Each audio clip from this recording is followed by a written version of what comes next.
tonight, I feel privileged. I've done this, I've watched sessions like this many times, but I still feel it's a real privilege to watch Anna in action, MCCs in action. It is really the pinnacle of all the ICF coaching accreditations. And somebody who has achieved that level has done over 200 hours of training and over 2,500 hours of coaching experience. So Anna is an MCC, as you know, and she is the head of coaching programs with Ideal Coaching Mexico and the United States. Anna specializes in C-level executive development through coaching and through training. She was a former family therapist, and Anna just, she just provides a deeper understanding of what the human condition is. She knows all her knowledge, she's kind of put it together in books. She's authored 2 books. She's the author of a personal transformation book and a workshop called 7 Seeds of Love and Abundance. And Anna was the first woman in Mexico recognized as a master coach by the International Coach Federation. I think that's so phenomenal. And she also wrote another book recently, which is called Integrity, the Language of Possibility. And you have to read this book. It's one of my favorite books in the whole syllabus of ICG. So the coachee that we have tonight, the client or the coachee, hails all the way from Hong Kong. And it's Eva. I want to thank Eva for courageously stepping up to be the client this evening. Eva is a graduate from ICG as well. I believe she graduated from Generation 10 from ICG USA. And she graduated in November last year, and she is now an ACC ICF coach.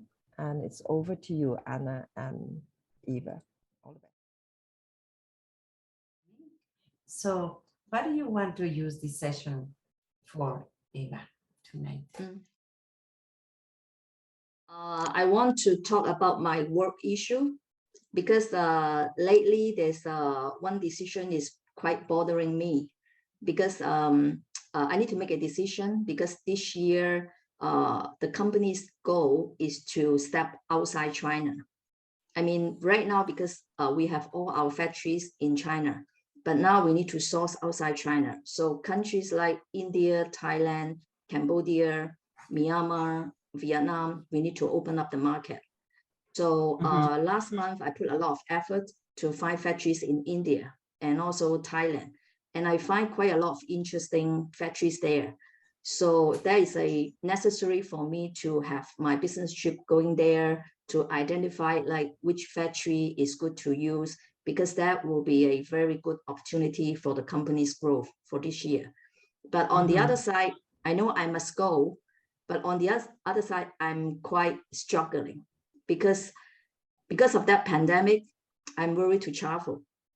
And also, to me, Indian market is not safe. And I hear a lot of story from my coworker. And so I'm quite worried because one side, I know I collect all the data.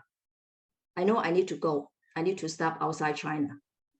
But one side, my gut and also my heart is not alive. They say, no, it's not safe. It's just a job. Why you need to go? And also because my mom is also very worried when I share to her saying that I will be traveling to India and Thailand all together, maybe 3 weeks to 4 weeks. And then she hear about a lot of news about pandemic, and also because of the Hong Kong policy, quarantine policy, which is quite strict. Before we need to, when we travel abroad, come back, we need to have 21 days of quarantine. And last 2 months, there's a lot of airplane is banned go inside Hong Kong. So I'm also on the other side, I'm also worried what happened if I go to India or Thailand and the Hong Kong banned the plane to be back. I might stuck in India or Thailand for months, which I don't know. But on the other side, I have a lot of data to tell me the factory is very good in India. That is good opportunity for the company to grow. But from my personal side, it's like more health and also family's concern. And I'm still like, I'm planning to go, but somehow my heart and my gut is pulling me back. No, stay back, don't go. But if I miss the opportunity, then, you know, there may be big impact for the business. And I may kind of like my role in the company, I'm a captain in the company. So I'm the pioneer, I need to move forward. So that is keep on struggling for me for a month, even though every day I'm still exploring the opportunity, but I haven't made up my decision. And I want to ensure the decision I'm going to make, I feel confident and also comfortable to move on. But now I'm still like struggling. You're struggling.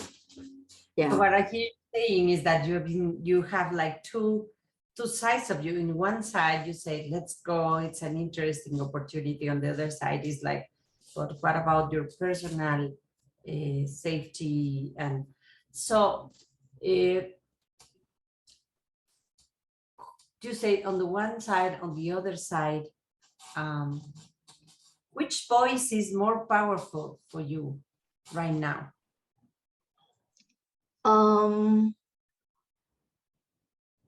Actually, it changed from day to day. Sometimes my go voice is much louder, and sometimes my not go voice is louder. Depends on the situation, and also depends on the day, depends on my mood, and depends on what I hear. You know, it's not one side more powerful. It's every day is changing. Every day is changing. Yeah. Yeah. And which voice is more connected to your heart?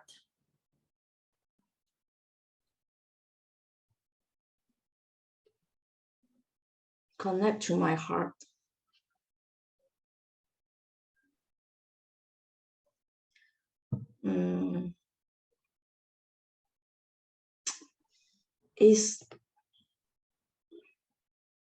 It's very difficult to answer. I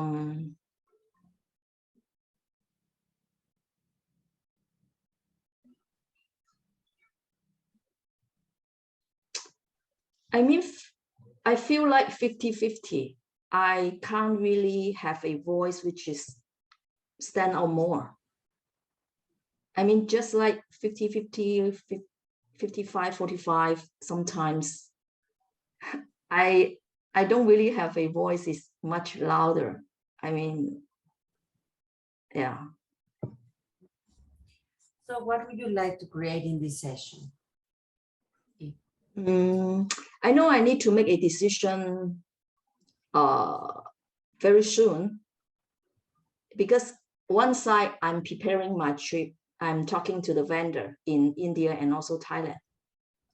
But one side, I'm not willing to start to book my ticket and plan the trip. And so I want to, no matter what decision I'm going to make, I want to feel comfortable. Because in terms of work, I feel like, yes, I'm the captain for the company. I need to go because that is a new opportunity, right? But one side, in my personal life, I'm a daughter of my mom, and I don't want her to worry about my trip while I was in India or Thailand. And whichever, if I choose to go, then my concern is my mom will be worried, and also my safety, not only my mom, but also my safety. But if I choose not to go, I might be safe. My mom might be not worried. But what about the company? What about the goal for this year? And I don't know when the pandemic will be end. And also, I don't know what will be the strategy. I mean, the quarantine strategy in Hong Kong. So there's a possibility that I will stuck outside Hong Kong for some time. Yes. For some time. And yeah, because last year I was going to Spain for my personal trip, and then I was quarantined for 21 days. And that 21 day is quite, I mean, it's quite suffering.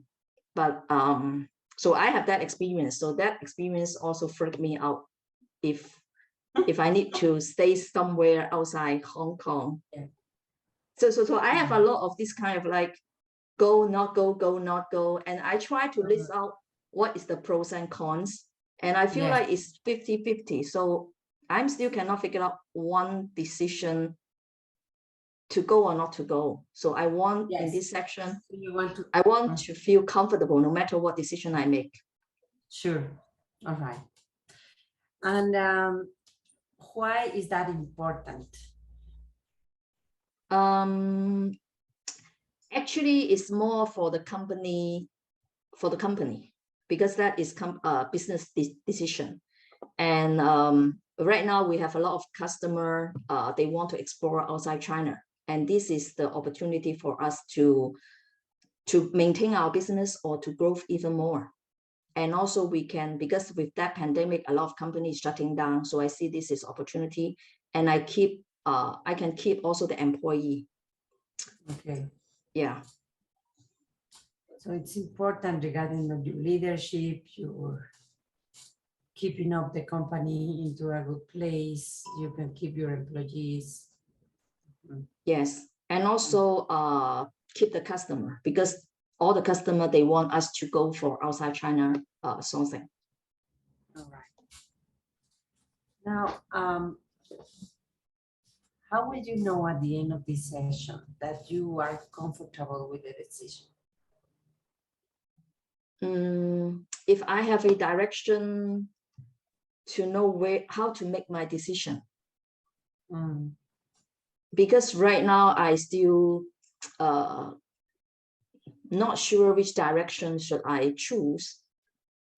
And I'm not so comfortable to choose right now, but I want to have a direction to choose, go or not go.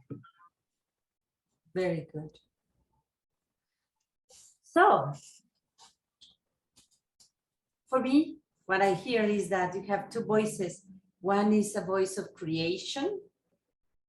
One is the voice of fear.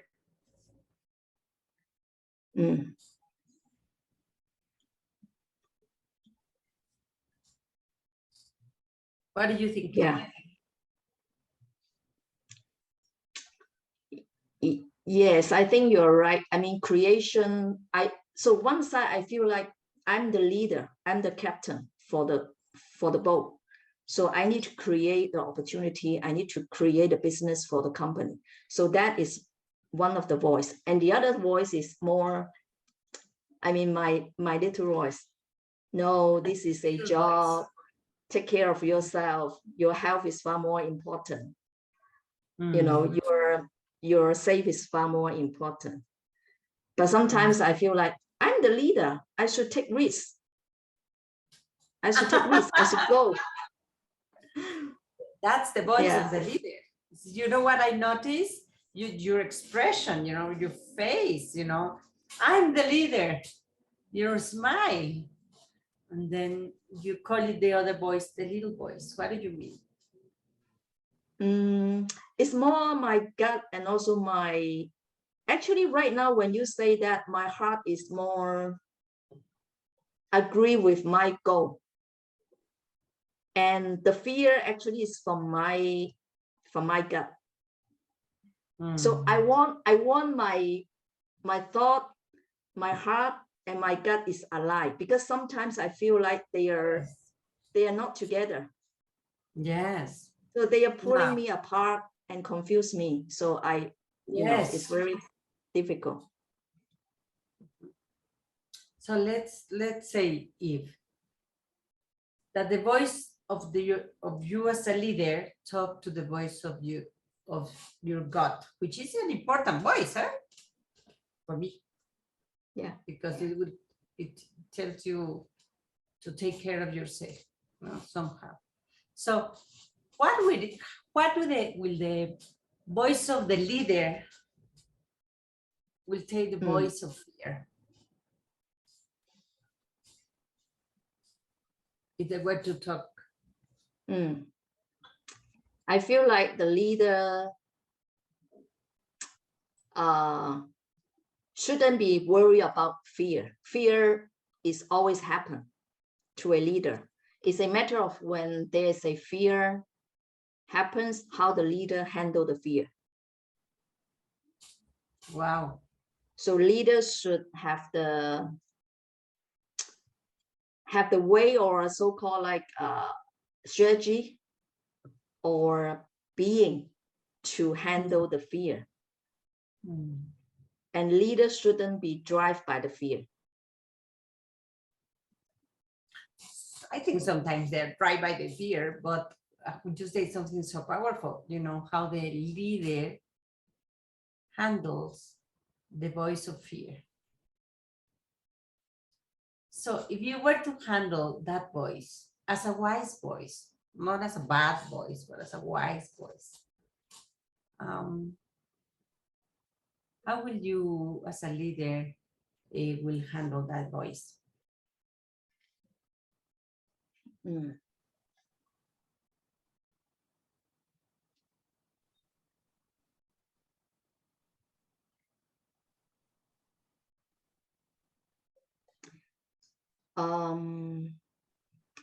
I think I already did some preparation or some preventive action. I mean, like, my fear is about the risk and also about the my safety. But actually, I already did that. I already connect with friends. They're in India. So whatever happened, or if I need any help, actually I have someone can help. So actually I'm not by myself. I'm not alone. So I think as a leader, I already foresee what might be happen, the worst case, and I already have some solution or some preventive action planned for myself. And I need to well prepare for myself.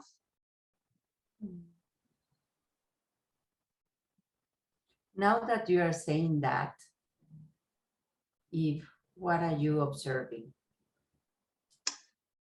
I feel like I'm more certainty. I have more clarity to be more clear which direction I should go. Because when you talk about leader,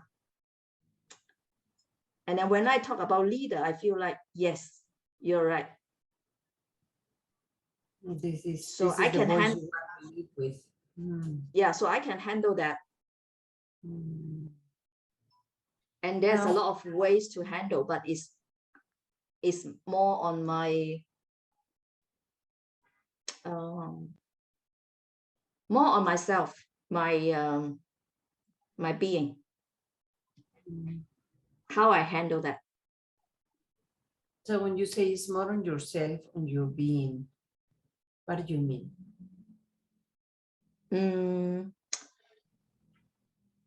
I mean, this is what I'm thinking, or what I have in my mind is more on the data information to drive me to make the decision. But actually, we call me to tell myself who I am. So I'm powerful, and I can handle any situation or circumstances, no matter what happened. So I feel like it called me out from inner of myself.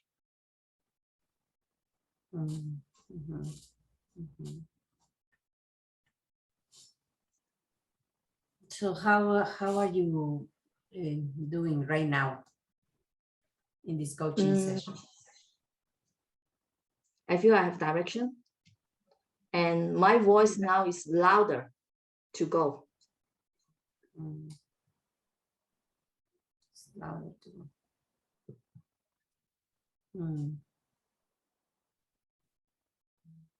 How are you gonna be? What are you gonna do with your being of leader, with the fear of your mom?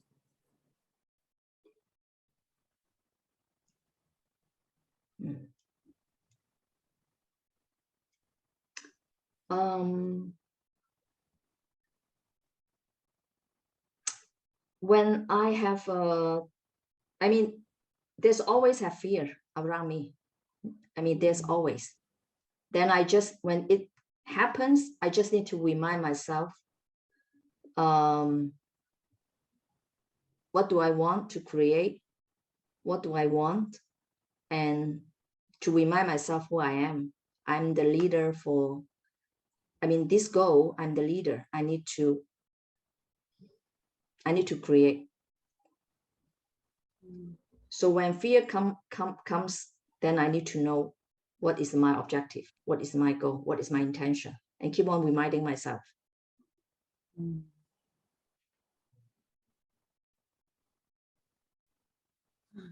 How does this conversation, this leadership conversation, feels in your body?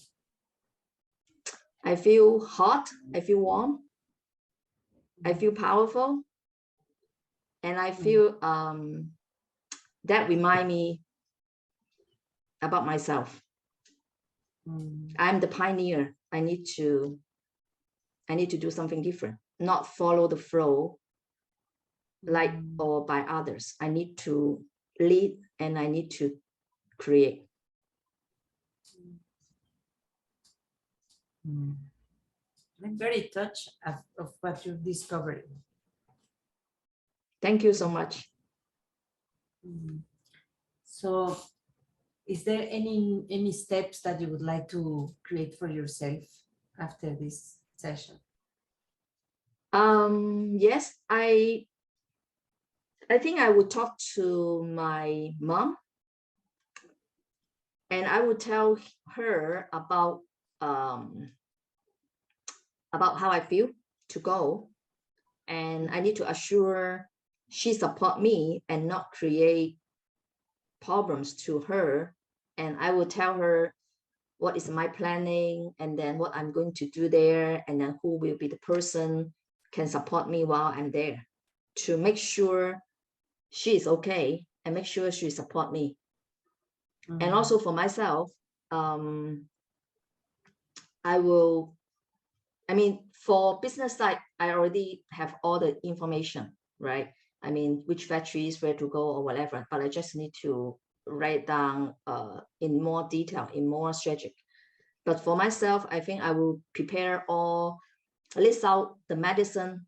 I mean, about my health, I would like the regular medicine I need to bring just in case something happens. And also I need to, oh, sorry. Yeah, and also I need to get the phone number of the people they are there. I will hand over to my team. At least they know my itinerary. And then I will also check the ticket, the flight ticket, see how to minimize my time in every state of the place. The place of the journey. Yeah. And also I was thinking, like, just come to my mind, if I really, it happened, I cannot come back to Hong Kong. If I cannot come back to Hong Kong, if they ban the airline, then I might change my flight to somewhere, maybe Singapore, because I have relatives there, then I can stay safe rather than keep myself in India. I mean, I can check wherever I can go, not necessary to start there, and then I can ensure I'm safe. So I have the power back to ensure I'm safe. Depends on, depends on where I go. Wow. Eve, who are you being right now? What is happening to you right now? I feel like I already made up my decision. I will go. But I can do better. I mean, I can do better, like better planning, because Because before I'm here and there, I concern about my health, I concern about my safety, I concern about the company. So I'm like 50-50. But right now, I think it's leadership, the leadership that call me out who I am and how I need to react to leadership. Yeah. And I think I can ensure I'm safe. Yeah.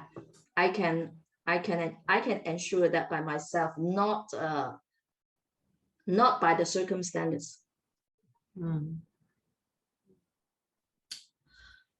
Wow. So if anything else that you need in the coaching session for today? I'm so grateful to have you be my coach in this section. So now I feel like I'm not confused. I know what I need to do next. I have more clarity, and I have some action, as I mentioned earlier, maybe more, but I will sit down and plan better in order to ensure. With the leader that you are, I can see you're ready to go. Yeah, I can go. Yeah. It's my pleasure, of course, to be with you, Eve, and to have the opportunity to see yourself and have this little time in your life with you as a coach. Thank you so much. Thank you so much for your coaching. Actually, I have this bother me for more than a month, and I keep talking to some of my friends, but I still, like half, 50-50. But now I'm grateful to have you. Now I have much clarity. Wow. Thank you, Anna. Bye-bye. Thank you. Thank you. Who else saw the power and the magic in that session?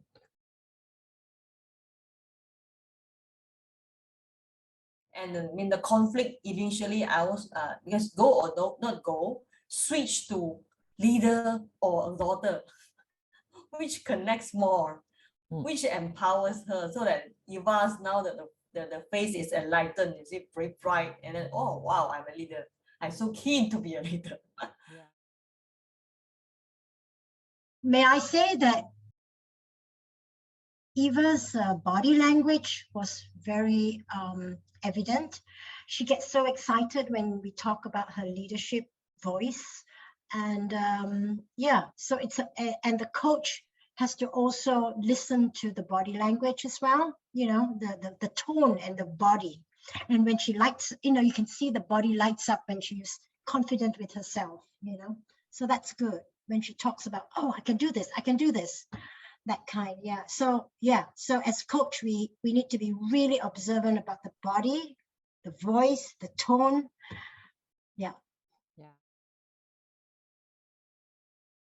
I was amazed at how the client slowly shifted in her way of being. In the beginning, I experienced that she was quite frustrated by her situation. But then as the session went on, she started to be lighter, she smiled more. I think she was frowning less. And toward the end of the session, she was glowing. And the one thing that really struck me was the coach only asked questions without making any statements, okay? And the client, well, she was empowered and she empowered herself. How in the world did that happen?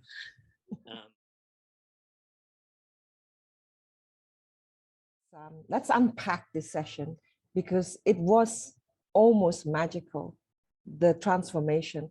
I saw the different phases that was happening and how clarity just kind of like came in, when Eva had that first eureka moment, and then it kind of like got clearer and clearer and clearer until she got to the end, and it was absolute clarity.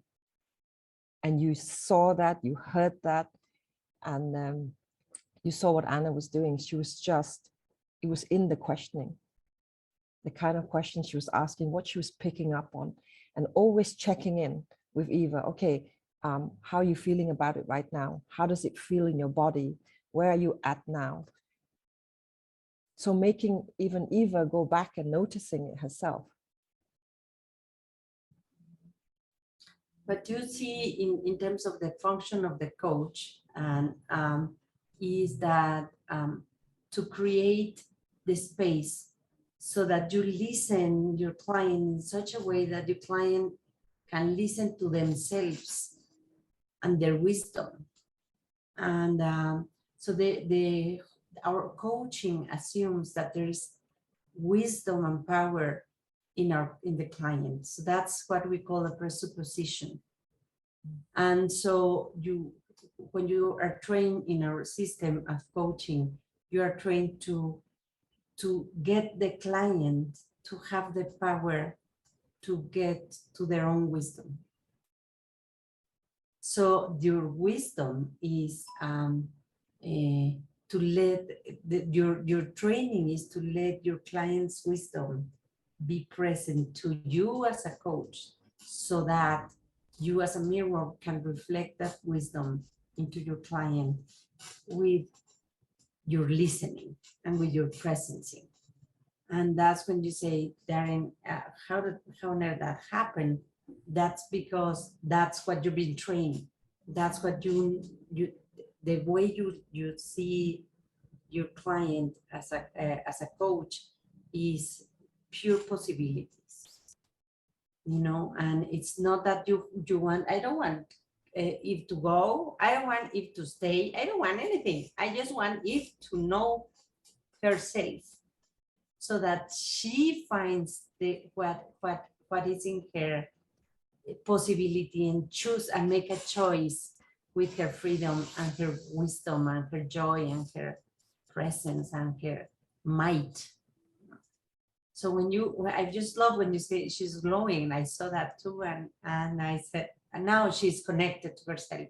She got the way back to her wisdom, and that's what I call the quantum field. You know, this space where it's so intense. It's 30 minutes, 25. Here we have 20 something minutes. Yeah. In such a presence of listening that we can evoke that to the client that we are serving.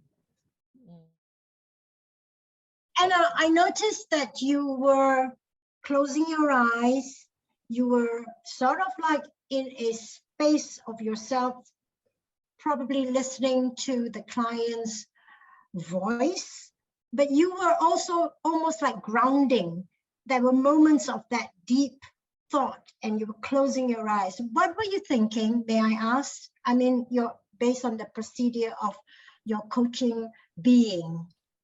I don't remember closing my eyes, but what happens is that I'm like it's a presence, like your own voice gets very little volume, and you make the voice of your client the biggest volume, and so so your mind is nowhere but here. There's no other thought. There's no, I want to go somewhere, I need her to, or my client to do something, because nothing. There's just I will say, you let go and just be here in such presence to listen to the distinctions and the language and the perspective of your client's voice. And that's where I think the quantum space is created. Thank you. That's a very beautiful question. Thank you. Yeah, and the other thing as well is like Eva always had the answer. You just drew it out. She knew what the answer was deep down. She just couldn't access it. And the whole coaching process just brought it out. That's what coaching is all about. Yes. That the client finds, because they know their answer, but it's cloudy, no? It's so your clarity, your grounding creates that grounding for your client, and that's your training. But you are going to be trained to as coach. Okay, you know what I love most?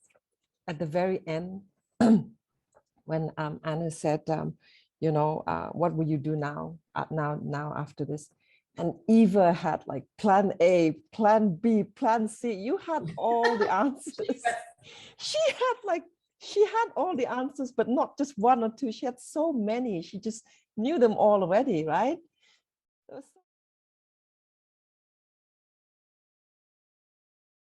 I think the word leadership voice. It was the leadership voice and the fear voice. And that took me, I mean, when Anna mentioned that, that took me as well. I'm going, yeah, right. Okay, so that's the distinction where you could, the clarity and Eva's cloud just kind of lifted. And she says, right, okay, I'm listening to two voices, you know, that she had that thought in her mind to say, oh, all right, you're putting me into perspective now. I'm listening to two voices. When Anna mentioned that fear voice and that, you know, that leadership, and that leadership, I mean, Eva's always has always been a leader, so she knew automatically what else needs to come through. But then she's still fearful. The fearful voice is still there, and she calls it the little voice. Yeah. Yes, that's right. She referred to it as the little voice, and the use of metaphor, where Anna asked them to have a discussion, the leader voice and the fear voice. What would they be saying to each other? How would this conversation go? That was, I saw a big shift there. Yeah, this is make me a lot of big shift, because I have a lot of thoughts, but Anna really catch me leadership and fear. These two is excellent. It's perfect. Then I'm very, after that, and then I'm clear what I need to do. Yeah, because I have so many things in my mind. Yeah. But these two call me out. It's really call me out. Yeah.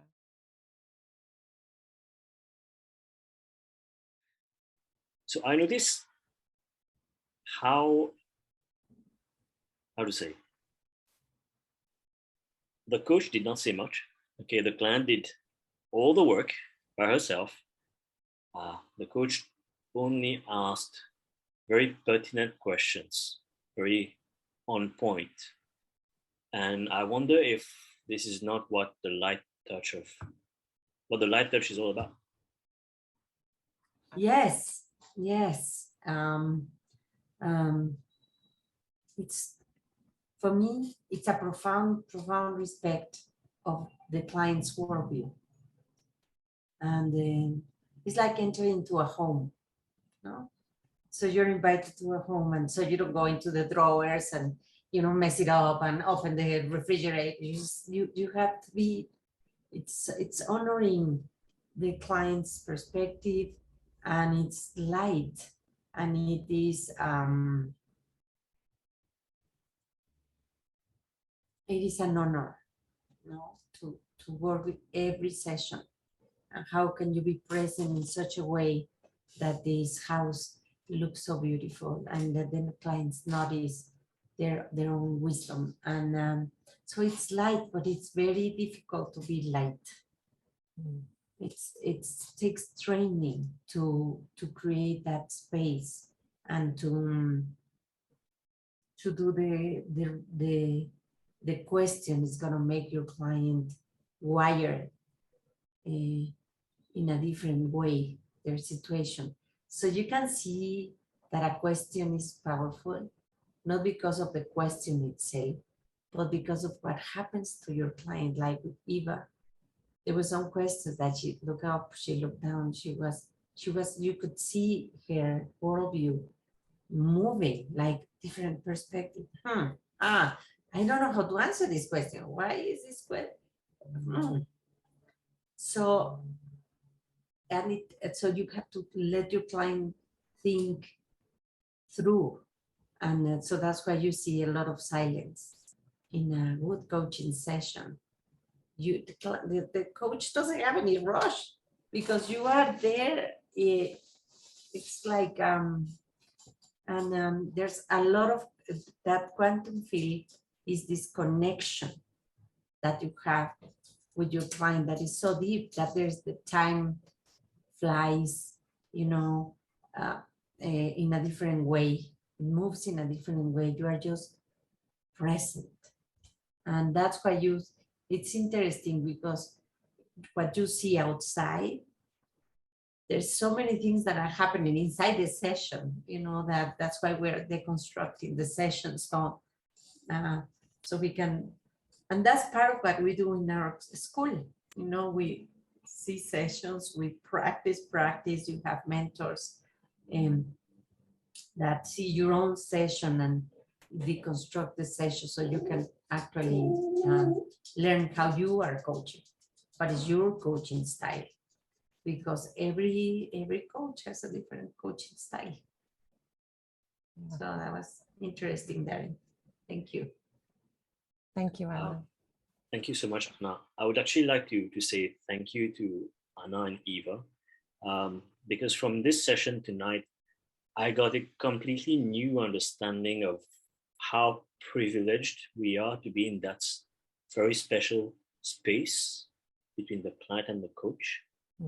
And I'm getting all fuzzy feelings inside because of this, but really thank you very much for letting us into that space.